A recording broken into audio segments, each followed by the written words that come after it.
중국 북쪽 하얼빈에서 열리는 동계아시안게임에서 벌써부터 중국의 꼼수가 펼쳐지고 있습니다. 예전에는 노골적으로 심판이 매수해 편파 판정만 하곤 했다면 이제는 교묘하게 경기장 표준을 조금씩 바꿔 자신들 중국팀에 유리하게 설정해둔 다음에 다른 팀 선수들이 실수하고 사고 나길 바라는 모습으로 꾸며두는 건데요.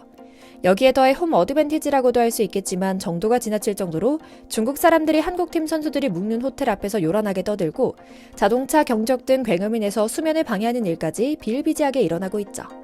그리고 중국이 그토록 경기하는 쇼트트랙 종목의 한국팀은 벌써부터 이런 중국의 계략에 휘말려 꽈당, 또 꽈당하며 빙질에 빠르게 적응해야만 하는 상황에 놓였습니다.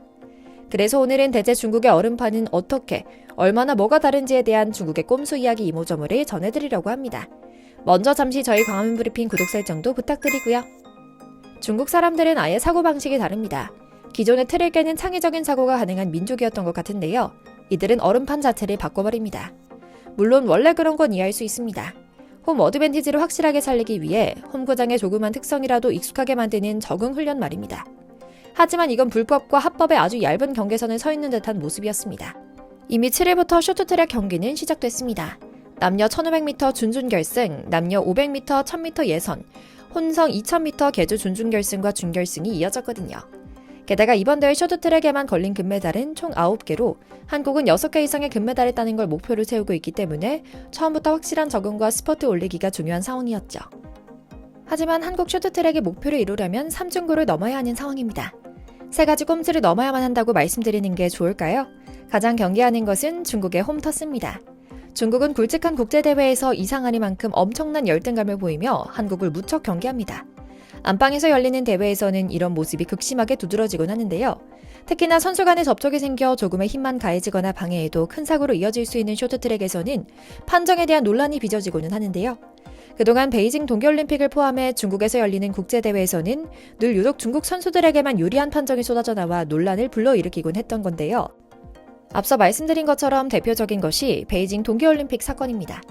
당시 남자 1000m 준결승에서 황대헌과 이준서가 애매한 판정으로 아예 링크에 올라갈 자격조차 박탈당하는 실격 처리됐고 혼성 2000m 계주에서는 중국 선수 간의 서치가 이뤄지지 않았음에도 페널티가 주어지지 않았죠.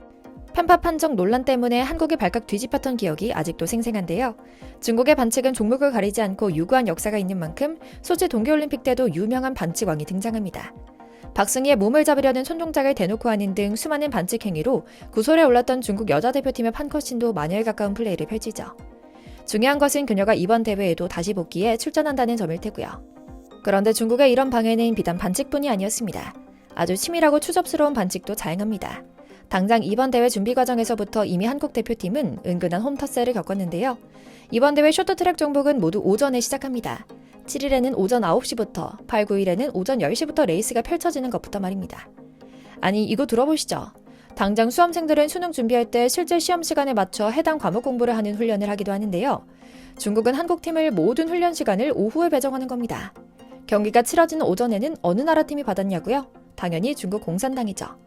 그런데 문제는 오전과 오후의 빙질이 유의미하게 차이나는 것을 체감할 수 있다는 겁니다. 실제로 선수단도 이런 점을 문제로 지적하기도 했는데요. 한국 여자대표팀 에이스 최민정은 이번 대회 경기가 주로 오전에 열리는데 우리 팀 훈련은 계속 오후에 잡혔다. 오전과 오후의 빙질이 다르다라고 말했는데 우리 취재진이 이것도 중국의 텃세가 아닐까요? 하고 묻자 최민정 선수가 긍정의 의미로 고개를 끄덕이는 모습도 보였죠. 그런데 이게 오버하는 반응이 아닙니다. 실제로 며칠 전 이번 대회 공식 훈련 도중에 김건우와 노도희 선수가 크게 넘어지며 빙상장에서 엉덩방아를 찧은 적이 있었는데요. 대표팀 코치진도 빙질이 좋은 것은 아니다라는 평을 내렸죠.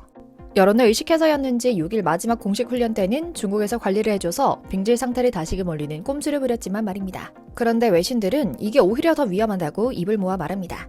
빙질 상태가 좋든 나쁘든 한 방향으로 일정하게 유지되는 것이 적응하는 데 필수적이라고 말입니다. 빙상 종목은 어쩔 수 없이 빙질에 영향을 받을 수밖에 없는 종목입니다.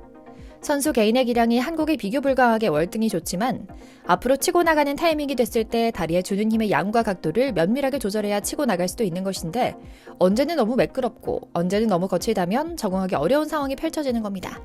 반면 중국은 아마 이 빙상장이 만들어지면서부터 계속 연습하며 몸에 익숙해지도록 훈련했을 테죠.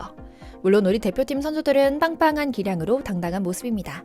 경험이 많고 대표팀 선발 자체가 국제대회 메달권이라는 자부심으로 크게 걱정하지 않는 분위기거든요. 남자 대표팀 에이스 박지원 선수는 어차피 매일 아침마다 새로운 얼음이 있을 겁니다. 예선을 치를 때 느껴보면서 타면 될 것이라 생각합니다. 라고 의연히 말했죠. 한편으로는 다행이라는 생각이 들면서도 속상한 것은 사실입니다. 중국은 정말 교묘하게 국제사회의 비난을 피할 정도로만 곳곳에 꼼수를 잔뜩 부려뒀습니다. 국제빙상경기연맹에서 정한 쇼트트랙 국제경기장 규격에 완벽하게 꼭 맞는 타이트한 경기장을 지어둔 것도 변수입니다. 트랙 폭이 좁다는 건데요. 국제연맹에서 정한 규격은 가로 60m, 세로 30m인데요. 대부분의 경기장은 해당 규격에서 여유를 두고 짓습니다. 누가 선만 따라서 쫙 달리고 끝나겠습니까? 미끄러지기도 하고 앞서거니 뒤서거니 하면서 레이스를 펼치는 것이 쇼트트랙인데 말입니다. 하지만 중국 하얼빈 빙상장은 여유 없게 타이트한 경기장을 만들어 놓습니다. 실제로 빙상장이 좁아 보이는 느낌이 드는 것도 거기에 있죠. 이는 앞서 말씀드릴 때 느끼셨을 것처럼 중국이 항상 언제 무슨 상황이라도 초인적인 힘으로 추월하는 한국 선수들을 경기하기 위한 가두리 경기장을 만들어뒀기 때문입니다. 트랙이 좁으면 아웃코스로 추월하는 것에 어려움이 있을 수 있는데요. 한국팀은 괜히 안쪽에서 몸싸움하면서 몸이 닿는다거나 방해했다는 판정으로 실격된다거나 하는 등 구설수에 휘말리는 것을 미연에 방지하기 위해 체력적으로나 시간적으로 손해인 아웃코스를 선택해 말도 안 되는 힘으로 밀고 가는 이른바 전술이라 부를 수 없는 전술을 써먹어 왔는데요. 오로지 한국팀만 아웃코스로 추월해왔고 추월할 수 있는 능력이 있는 팀이었죠. 판정 심의를 줄일 수 있는 방안이자 확실한 실력으로 눌러버리는 유일한 길이기도 했으니까요. 참 우스운 일입니다. 경기 중에 억지로 몸을 끼워 넣으며 우리나 다른 팀의 반칙을 유도하는 행동도 서슴지 않는 중국의 비열한 반칙을 말입니다. 물론 다행히 우리 선수들은 예선 때부터 기량으로 눌러버리는 모습입니다. 이런 저열한 행동을 일삼는 중국 선수들의 파회법을 익힌 것 같은데요. 사실 중국은 늘 같은 방법으로 시작해 늘 같은 타이밍에 반칙을 저지르는 모습을 보입니다. 한국인 코치들에게 한국 선수들이 스퍼트를 내고 약점이 어떤 것인지 어떤 상황에 불안정해지는지를 모조리 전수받은 한국 맞춤형 전술을 펴고 있기 때문인데요. 실제로 중국은 처음부터 선두 자리를 차지하는 방법으로 경기를 시작합니다. 그리곤 이래도 되나 싶을 정도로 초반부터 무리하는 페이스로 달리는데요. 이러면서 뒤이어가는 다른 선수들을 가리는 일종의 진로 방해로 계속 페이스를 끌고 갑니다. 마치 보도블록을 가리고 일렬로 서서 가는 무리처럼 뒤따르는 선수들이 자신들을 추월하지 못하도록 진로 방해를 하려는 전형적인 공작이죠. 이때 상당히 타이트하게 좁은 경기장은 아웃코스로의 추월도 자동으로 막아주는 효과가 있었을 테고요. 하지만 우리 선수들은 미리 준비가 되어 있었습니다. 아무래도 체력 분배와 정신력이 가장 중요한 만큼 한국 선수들은 자신만의 페이스를 조절하면서 중국 선수들의 수낮은 계략에 넘어가지 않았습니다. 조금의 기회만 보여도 특유의 폭발적인 허벅지 힘으로 쫙 밀고 나가는 모습을 보여주기도 했죠. 무기력하게 진 중국 선수들은 경기 종료 후 완전히 탈진한 채 그저 경이롭다는 표정으로 한국 선수들을 바라볼 수밖에 없었고요. 무슨 수를 써도 우리는 쉽게 무너지지 않는 기본기가 탄탄한 나라라는 생각이 드는 경기들이었죠. 앞서 말씀드린 각종 꼼수에도 휘둘리지 않겠다는 우리 선수들의 담담함이 바로 이런 자신감에서 나왔구나 싶은 생각도 들었고요. 한국의 멋진 선수들이 전 세계를 호령하는 일을 방해하는 세력이 모두 사라지길, 중국 선수들이 하루빨리 정신 차리길 기원하며 오늘 영상 마치겠습니다. 저희 광화문 브리핑 구독, 좋아요도 부탁드리고요. 시청해주셔서 감사합니다.